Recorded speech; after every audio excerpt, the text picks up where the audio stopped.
वाल्मीकि रामायण के अनुसार राम रावण युद्ध में जब रावण के एक से बढ़कर एक योद्धा, उसके सभी पुत्र व भाई आदि मारे गए, तब उसने अपने सबसे बड़े व प्रक्रमी पुत्र मेघनाद को युद्ध भूमि में भेजा था। अपने प्रथम युद्ध में मेघनाद ने नागपाश बाण की सहायता से भगवान श्री राम और लक्ष्मण को उसमें बांध दिया था। इस नागपाश से मुक्ति स्वयं गरुड़ देवता ने आकर दिलाई थी। द्वितीय युद्ध में मेघनाद अपनी मायावी शक्तियों के कारण लक्ष्मण पर भारी पड़ रहा था। वह आकाश मार्ग से तीव्र गति से उन पर प्रहार कर रहा था। लक्ष्मण तीव्र गति से मेघनाद के हर बाण का उत्तर दे रहे थे, किंतु मेघनाद ने इसी बीच छुपकर लक्ष्मण पर शक्ति बाण चला दिया। जब मेघनाद को कोई उपाय नहीं सूझता था और उसकी सभी शक्तियां विफल हो रही होती थी, तब वह इस बाण को चलाता था। यह बाण सीधा आकाश मार्ग से आकर लक्ष्मण की पीठ में लगा। इसकी शक्ति इतनी तेज थी कि यह लक्ष्मण की पीठ में धंस गया और उन्हें शक्तिहीन कर दिया।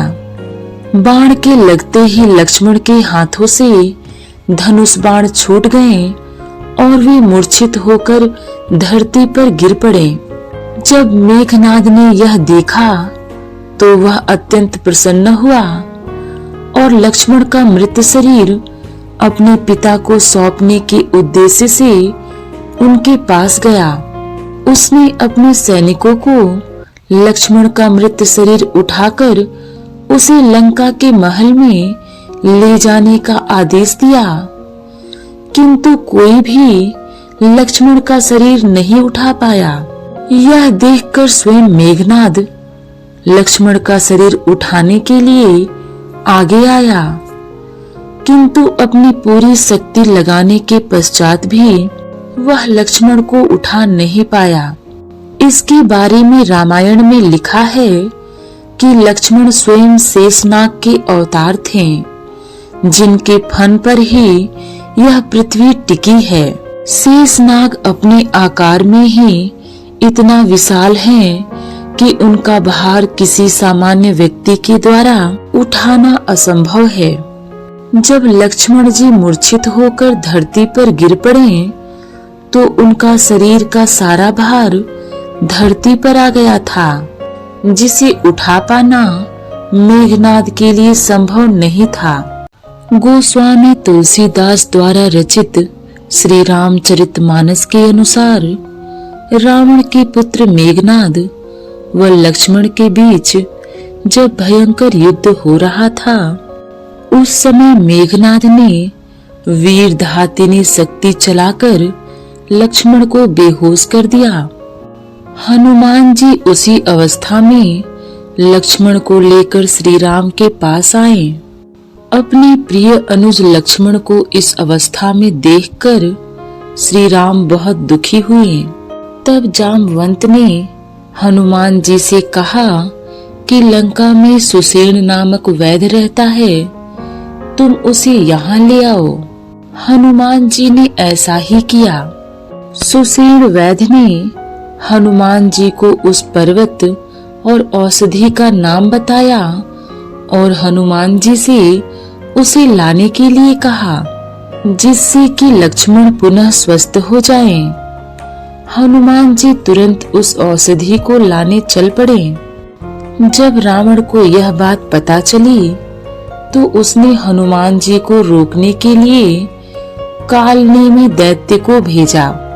कालनेमी दैत्य ने रूप बदलकर हनुमान जी को रोकने का प्रयास किया, लेकिन हनुमान जी उसे पहचान गए और उसका वध कर दिया। इसके बाद हनुमान जी तुरंत औषधि वाले पर्वत पर पहुंच गए, लेकिन औषधि पहचान न पाने के कारण हनुमान जी पूरा पर्वत ही उठा लिए और आकाश मार्ग से उड़ चले। जब हनुमान जी अयोध्या के ऊपर से गुजर रहे थे, उस समय भरत को लगा कि कोई राक्षस पहाड़ उठाकर ले जा रहा है। यह सोचकर उन्होंने हनुमान जी पर बाण चला दिया। भरत का बाण हनुमान जी को लगा और हनुमान जी श्री राम का नाम लेते हुए नीचे आ गिरे। हनुमान जी के मुख से पूरी बात जानकर भरत को बहुत दुख हुआ। इसके बाद हनुमान जी पुनः श्री राम के पास आने के लिए उड़ चले।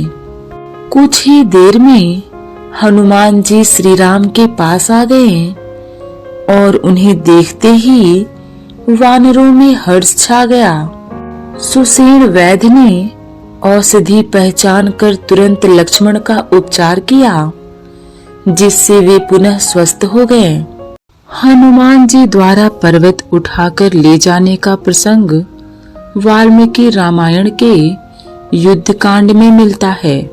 वाल्मीकि रामायण के अनुसार रावण के पुत्र मेघनाद ने ब्रह्मास्त्र चलाकर श्री राम व लक्ष्मण सहित समूची वानर सेना को घायल कर दिया। अत्यधिक घायल होने के कारण जब लक्ष्मण बेहोश हो गए तो मेघनाद प्रसन्न होकर वहां से चला गया। उस ब्रह्मास्त्र ने दिन के 4 पहर व्यतीत होते होते करोड़ों वानरों को घायल कर दिया था। हनुमान जी, विभीषण जी जैसे अन्य कुछ वीर ही उस ब्रह्मास्त्र के प्रभाव से बच पाए थे। जब हनुमान जी घायल जामवंत के पास पहुँचे तो उन्होंने कहा, हनुमान, इस समय केवल तुम ही श्री राम, लक्ष्मण और वानर सेना की रक्षा कर सकते हो। तुम शीघ्र ही हिमालय पर्वत पर जाओ और वहां से औषधियां लेकर आओ, जिससे लक्ष्मण व वानर सेना पुनः स्वस्थ हो जाएं। जामवंत ने हनुमान जी से कहा, हिमालय पहुंचकर तुम्हें ऋषभ तथा कैलाश पर्वत दिखाई देंगे। उन दोनों पर्वतों के बीच में औषधियों का एक पर्वत है जो बहुत चमकीला है। वहां तुम्हें 4 औषधियां दिखाई देंगी, जिससे सभी दिशाएं प्रकाशित होती रहती हैं। उनके नाम हैं मृत संजीवनी, विशल्यकर्णी, सुवर्णकर्णी और संधानी। हनुमान, तुम तुरंत उन औषधियों को लेकर आओ, जिससे लक्ष्मण व वानर सेना पुनः स्वस्थ हो जाएं। जामवंत की बात सुनकर हनुमान जी तुरंत आकाश मार्ग से औषधियां लेने उड़ चले। कुछ ही समय में हनुमान जी हिमालय पर्वत पर जा पहुँचे। वहां हनुमान जी ने अनेक महान ऋषियों के आश्रम देखे। हिमालय पर पहुंचकर हनुमान जी ने कैलाश तथा ऋषभ पर्वत के दर्शन भी किए। इसके बाद उनकी दृष्टि उस पर्वत पर पड़ी जिस पर अनेक औषधियां चमक रही थीं। हनुमान जी उस पर्वत पर चढ़ गए और औषधियों की खोज करने लगे, किंतु उस पर्वत पर निवास करने वाली संपूर्ण महाऔषधियां यह जानकर कि कोई हमें लेने आया है, तत्काल अदृश्य हो गईं। यह देखकर हनुमान जी बहुत क्रोधित हुए और उन्होंने वह पूरा पर्वत ही उखाड़ लिया जिस पर औषधियां थीं। कुछ ही समय में हनुमान जी उस स्थान पर पहुंच गए जहां लक्ष्मण व वानर सेना बेहोश थी।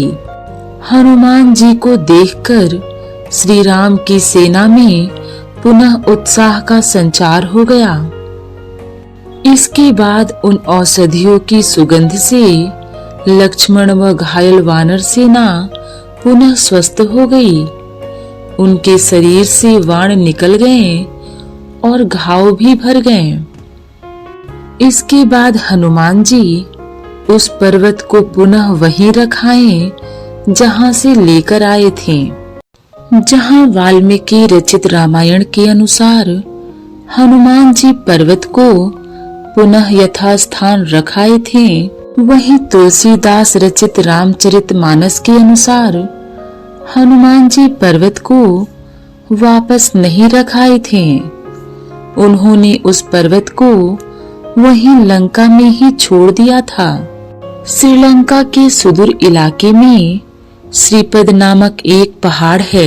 मान्यता है कि यह वही पहाड़ है जिसे हनुमान जी संजीवनी बूटी के लिए उठाकर लंका ले गए थे। श्रीलंकाई लोग इसे रहुमासाला कांडा कहते हैं। इस पहाड़ पर एक मंदिर भी बना है। इसके अलावा द्रोणागिरी गांव उत्तराखंड के सीमांत जनपद चमोली के लोगों का मानना है कि हनुमान जी जिस पर्वत को संजीवनी बूटी के लिए उठाकर ले गए थे वह यहीं स्थित था। चूंकि द्रोणागिरी के लोग उस पर्वत की पूजा करते थे, इसलिए वे हनुमान जी द्वारा पर्वत उठा ले जाने से नाराज हो गए। यही कारण है कि आज भी यहाँ हनुमान जी की पूजा नहीं होती। यहाँ तक कि इस गांव में लाल रंग का झंडा लगाने पर पाबंदी है। द्रोणागिरी गांव के निवासियों के अनुसार जब हनुमान जी बूटी लेने के लिए इस गांव में पहुंचे तो वे भ्रम में पड़ गए। उन्हें कुछ सूझ ही नहीं रहा था कि किस पर्वत पर संजीवनी बूटी हो सकती है। तब गांव में उन्हें एक वृद्ध महिला दिखाई दी।